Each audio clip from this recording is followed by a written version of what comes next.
Fala nação, Marcos aqui para mais um vídeo na Eurofly FC. Galera, vamos dar uma olhada aí nas últimas notícias do Flamengo. Play! Mais nada por falar em Copa do Mundo, rapaz, aconteceu o que muita gente não esperava. Ou melhor, muita gente já poderia imaginar. A Itália fora da Copa do Mundo de novo. 3 Copas seguidas sem a Itália. Você que é dessa geração, vocês não têm noção. O peso que é a Itália. É porque a Itália, repito, 3 Copas seguidas. Incrível. E o treinador Gattuso chegou a dizer no ano passado, criticando o futebol sul-americano, que era muita vaga para a Copa do Mundo, dizendo que era fácil, tranquilo. E depois, a Copa do Mundo aumentou aí o número de vagas, são mais de 40 seleções, e nem assim a Itália conseguiu. E o Gattuso, na ocasião, chegou a dizer, se a gente não conseguir uma vaga na Copa do Mundo, eu vou me mudar da Itália. Quero ver se vai cumprir a promessa, hein, Gattuso? Incrível. E por falar em Copa do Mundo, galera, vou sair em defesa do Danilo, jogador do Flamengo, que está na Copa do Mundo, pelo menos, se não se machucar até lá, o Ancelotti já cravou. Eu tô vendo muita gente, eu vou ser sincero, eu sou justo. Eu levaria o Danilo? Não. Eu critico a convocação do Danilo bem antes de ele chegar ao Flamengo, inclusive, tá? Não levaria. Mas eu não levaria por quê? Porque eu acho que tem outras opções que poderiam agregar mais. Agora eu vejo gente criticando a convocação do Danilo e tirando o jogador pra nada. Primeiro, tem que respeitar a história do Danilo no futebol. Segundo, é um dos líderes. Terceiro, faz várias funções no setor defensivo. Isso tudo o Ancelotti já citou. E quarto, ele tá bem fisicamente. Ele não tem problemas físicos. Vene, mas ele é reserva. Ele é reserva porque hoje no Flamengo tem 2 jogadores que são titulares absolutos, nível seleção, inclusive. Léo Pereira, Léo Ortiz. E todas as vezes que o Danilo foi acionado, ele deu conta do recado. Inclusive, contra o Chelsea, quando o Flamengo fez um dos melhores jogos da década, na final da Libertadores. Fora os outros jogos que ele sempre entra e dá conta do recado. Gente, o Danilo, ele tá bem fisicamente. Ele tá bem tecnicamente. Dizer que o jogador não serve, que o jogador não presta, que não joga, é reserva, pra mim, é falta de conhecimento de estudo ou má vontade com o jogador por ser jogador do Flamengo. Inclusive, nos números, no dia a dia, ele é o jogador mais rápido e veloz do que os outros atletas da posição no Flamengo. É porque o jogador, ele não expõe isso publicamente, tal como outros atletas fizeram, para tentar mostrar para o público geral que está bem fisicamente. O Danilo não precisa fazer isso. Ele comprova no dia a dia, nos jogos e também nos treinamentos com a seleção brasileira. Então, máximo respeito ao Danilo, inclusive, subiu bem alto para fazer um gol de final de Libertadores. Valeu? Vamos para as próximas informações. Cebolinha. A gente já vem falando aqui, o GE subiu uma notícia aí recentemente dizendo que o Flamengo não tem a pretensão de renovar com o Cebolinha. A gente já vem falando sobre isso há muito tempo. Acho que está certo. Só que não querer renovar é melhor dar um jeito de negociá-lo na próxima janela de transferência para diminuir o prejuízo quando o Flamengo investiu quase 90 milhões de reais para contratar Cebolinha junto ao Benfica. E quando eu falo isso, não é torcer para alguém chegar e comprar o Cebolinha, que eu acho que não vai acontecer. É tentar fazer uma negociação que envolva o Cebolinha para trazer um reforço. Como fez com o Caio Jorge? Sim, não deu certo, mas pelo menos tentou. Tentar, não custa nada. É só tentar. E eu acho que o Flamengo deveria tentar fazer isso para, repito, diminuir o prejuízo que foi no investimento com o Cebolinha. Porém, já falei 1000 vezes aqui e vou repetir para nossa audiência rotativa.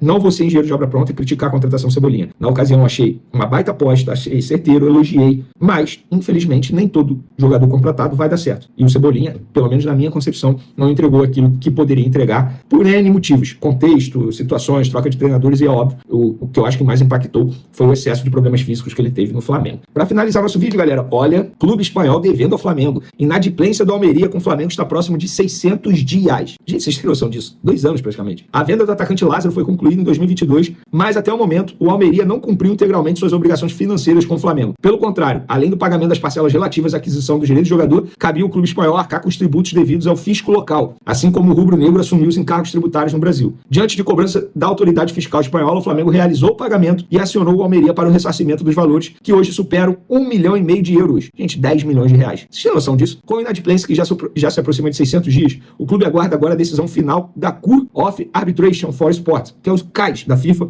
lá na Suíça. Em primeira instância, a FIFA deu ganho de causa ao Flamengo, determinando o reembolso integral dos tributos e custos assumidos, conforme previsto em contrato. E aí, Almeria, vamos querer, hein? Clube, digamos, tradicional na Espanha, não é clube grande, primeira prateleira da Europa, da Espanha, mas é um clube espanhol, que muita gente acha que não, cumpre todos os seus acordos financeiros. Tá aí, ó. O Almeria devendo ao Flamengo quase 600 dias. Isso foi uma apuração minha, que eu publiquei nas outras redes sociais, uma apuração junto ao Flamengo. Obviamente, procurei dirigente do Almeria, mas, até o momento, não obtive nenhuma resposta. O Flamengo bate um recorde histórico, recorde de faturamento de um clube de futebol na América Latina. Claro que isso engloba o Brasil. O Flamengo faturou 2 bilhões 89 milhões de reais no ano passado. Esse balanço ainda tem de ser aprovado pelo Conselho Deliberativo, né? E traz vários números importantes, né, que a gente vai destrinchando por aqui, no que diz respeito a este resultado, né? Porque Galera, aproveita, se inscreve no canal para você não esquecer, comenta aqui o que você tá achando do vídeo, a cidade onde você tá assistindo nosso vídeo.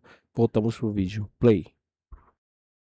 Só em receita recorrente, ou seja, aquela receita que vai se repetir ano após ano e pode até aumentar, o Flamengo faturou 1.571 bilhões, ou seja, já seria recorde, o Flamengo superaria a marca de 1.4 bilhão, já seria recorde, mas algumas variáveis levaram o Flamengo, ou seja, também a receita não recorrente, a faturar tanto dinheiro assim no ano passado, né? Por exemplo, venda de jogadores. O Flamengo arrecadou 500 milhões de reais com vendas de jogadores, e aí tem Gerson por 25 milhões de euros, o Wesley por 25 milhões de euros, Fabrício Bruno 7 milhões de euros, dentre outros casos, né? Tudo isso acumulado vai dar, no fim das contas, 500 milhões de reais, essa é a receita não recorrente. E tem também premiações, né? Como a premiação, talvez mais importante, da Libertadores da América, evidentemente, e também da Copa do Mundo de Clubes disputada no meio do ano passado. E não para por aí. Você tem um papel muito importante ali no Zenit, mas sempre o seu nome volta nas notícias de uma possibilidade de retorno ao Brasil, de interesses de clubes brasileiros, como o Palmeiras. Recentemente, inclusive, saiu uma notícia de que você seria a prioridade do Flamengo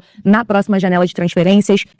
Como é que você vê isso? E também queria te perguntar se você vê um retorno para o Brasil em algum momento. Então, como eu falo sempre, eu quero estar trabalhando, fazendo o meu melhor no meu clube, para que eu possa assim, estar o mais tranquilo possível. Eu não posso controlar essas coisas, não chega nada em mim, primeiro chega assim nos meus agentes. Então, como eu falei, eu quero estar trabalhando, isso faz parte do meu trabalho, esses clubes assim, está interessado em mim. Quero trabalhar, quero estar assim, o mais tranquilo possível, o mais leve possível.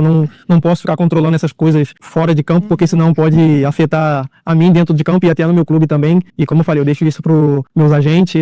Se for para ser, vai ser, mas agora eu quero pensar assim no Zenit, quero conquistar títulos lá, estamos perto, estamos chegando, para depois eu decidir se eu volto para o Brasil ou se eu posso ter uma oportunidade também na Europa, que sempre foi o meu sonho assim, de criança, de estar em um clube de alto nível assim, da Inglaterra.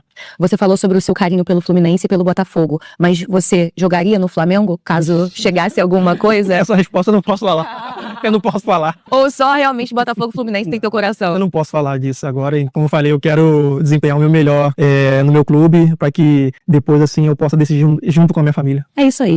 Então, cara, complicado.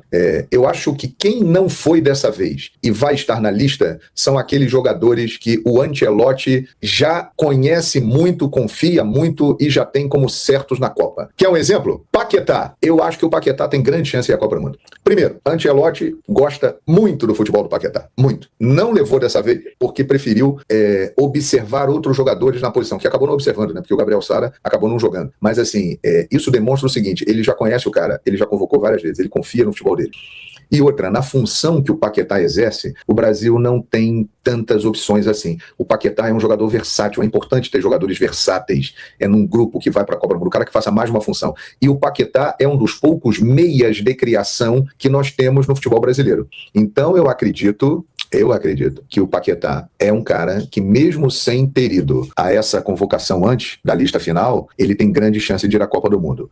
Léo Pereira, vamos falar do Léo Pereira? Gente, sinceramente, eu acredito que no balanço geral dos dois jogos, o Léo Pereira deixou uma impressão positiva. Eu acho que o saldo do Léo Pereira é positivo. Ele jogou bem contra a Croácia ontem. Contra a França, ele fez um bom jogo. Teve o lance do gol, realmente. Uma saída de bola dele, que o Casemiro também foi uma falha do sistema defensivo, porque o Léo Pereira deu a bola no Casemiro, a bola bateu e voltou. O Casemiro não segurou a bola, né? Então o Casemiro teve uma participação direta naquele lance também. Mas o gol foi em cima do Léo. Então muita gente falou nisso e tal. É um absurdo o Léo Pereira estar na seleção brasileira. Léo Pereira é um grande zagueiro. É um zagueiro técnico. E é um zagueiro canhoto. E ele foi bem, no geral, nesses dois jogos aí. Léo Pereira tem chance de ir à Copa do Mundo. E aí é outra disputa boa. Porque é o seguinte, ele deve levar 5 zagueiros. 5 zagueiros.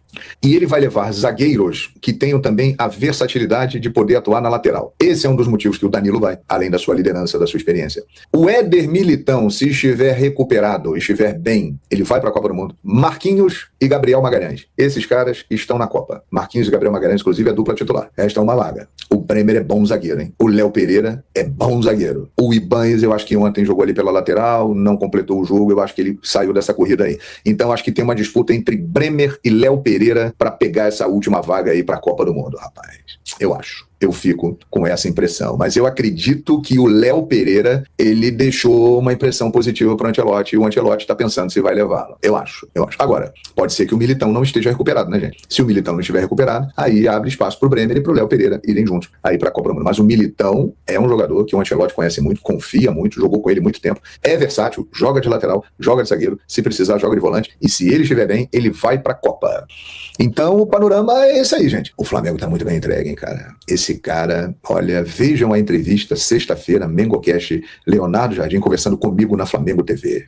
Olha, competente, hein? E com toda a qualidade que tem, elenco, estrutura, liderança dele, olha, Flamengo, vai dar o que falar. Hein? Ele é um cara que tem o controle do grupo porque ele é de diálogo e ele é muito competente, cara. Ele tem todas as estratégias montadas para fazer do Flamengo uma equipe muito competitiva. Com o passar do tempo, o Flamengo do Leonardo Jardim, ele vai lembrar muito mais o Flamengo do Jorge Jesus do que o Flamengo do Felipe Luiz. Mais nada por falar em Copa. Bom, galera, esse foi o vídeo. Não esquece de se inscrever no canal, ativar o sininho e deixar o like para fortalecer a gente, beleza? Até a próxima, nação. Fui!